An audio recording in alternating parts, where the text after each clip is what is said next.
quando um espírito imundo sai de um homem, passa por lugares áridos procurando descanso, como não encontra, diz: voltarei para a casa de onde saí. Chegando, encontra a casa desocupada, varrida e em ordem. Então vai e traz consigo os outros 7 espíritos piores do que ele. E, entretanto, passam a viver aí. E o estado final daquele homem torna-se pior do que o primeiro.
Vi emergir do mar uma besta que tinha 10 chifres e 7 cabeças, e sobre os chifres 10 diademas, e sobre as cabeças nomes de blasfêmia.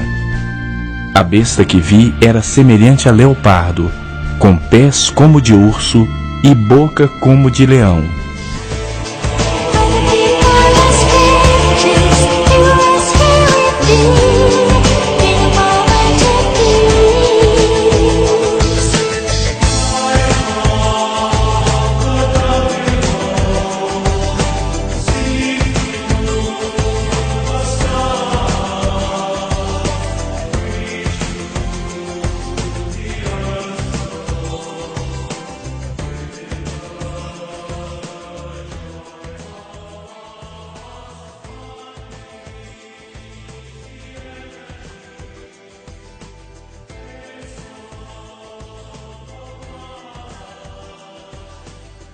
Vi emergir do mar uma besta que tinha 10 chifres e 7 cabeças, e sobre os chifres 10 diademas, e sobre as cabeças nomes de blasfêmia.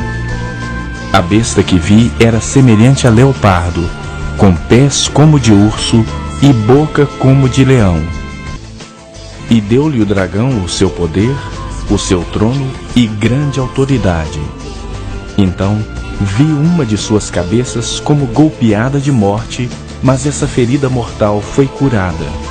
E toda a terra se maravilhou seguindo a besta, e adoraram o dragão porque deu a sua autoridade à besta. Também adoraram a besta, dizendo: quem é semelhante à besta? Quem pode pelejar contra ela? Moisés lá, que se separou do faraó, Faraó é a menina da história, era Azazel, a Barbie, era o faraó. E Moisés nasceram juntinhos na mesma época ali, para fazer o divórcio. E ali, o faraó e Moisés têm o divórcio, eles se separam. Se separam. E aí ali, Azazel continua com seus planos, porque Azazel é inteligente. Azazel saiu Egito, Babilônia, Medos e Pérsia, Grécia e Roma. Enquanto isso, Israel, o diabo Moisés, era pedra de tropeço no caminho dele.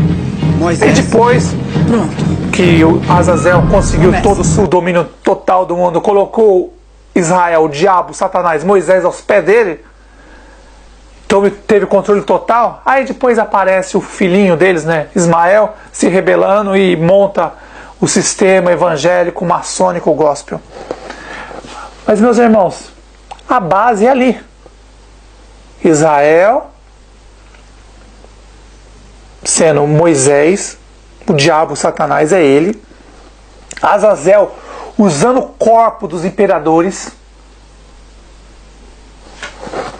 Faraó era Azazel.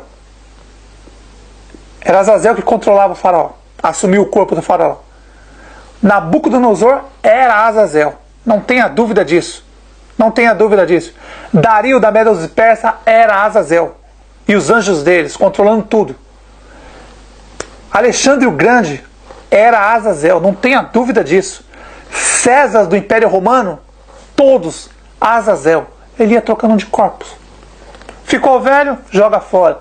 Mas o corpo de Enoque está com ele até hoje. Por quê? Porque ele uniu o espírito dele ao corpo. E o corpo, enquanto está unido, se torna imortal. Agora eu pergunto. Muitos irmãos perguntam, falaram para mim, mas João Paulo teve a ferida mortal, quase morreu e não morreu. Meus irmãos, a ferida mortal não é aquilo.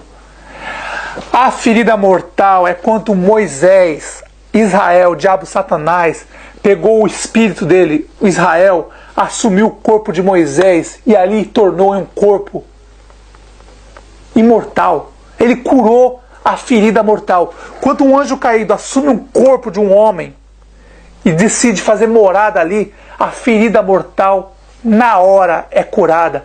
Aquela pessoa não morre mais. Isso aconteceu com Moisés. Israel assumiu o corpo de Moisés. Ismael assumiu o corpo de Elias. Azazel assumiu o corpo de Enoque. E agora, conforme as escrituras diz, Azazel vai fazer uma troca de corpos na nossa geração. Então vi uma de suas cabeças como golpeada de morte, mas essa ferida mortal foi curada. E toda a terra se maravilhou seguindo a besta. Vi ainda outra besta emergir da terra. Possuía 2 chifres parecendo cordeiro, mas falava como dragão. Exerce toda a autoridade da primeira besta na sua presença. Faz com que a terra e os seus habitantes adorem a primeira besta, cuja ferida mortal fora curada. Também opera grandes sinais, de maneira que até fogo do céu faz descer a terra diante dos homens. Seduz os que habitam sobre a terra, por causa dos sinais que lhe foi dado executar diante da besta, dizendo aos que habitam sobre a terra que façam uma imagem à besta, aquela que, ferida a espada, sobreviveu. E lhe foi dado comunicar fôlego à imagem da besta, para que não só a imagem falasse, como ainda fizesse morrer quantos não adorassem a imagem da besta. A todos, os pequenos e os grandes, os ricos e os pobres, os livres e os escravos, faz que lhe seja dada certa marca sobre a mão direita ou sobre a fronte, para que ninguém possa comprar ou vender, senão aquele que tem a marca, o nome da besta ou o número do seu nome. Aqui está a sabedoria. Aquele que tem entendimento, calcule o número da besta, pois é número de homem. Ora, esse número é 666.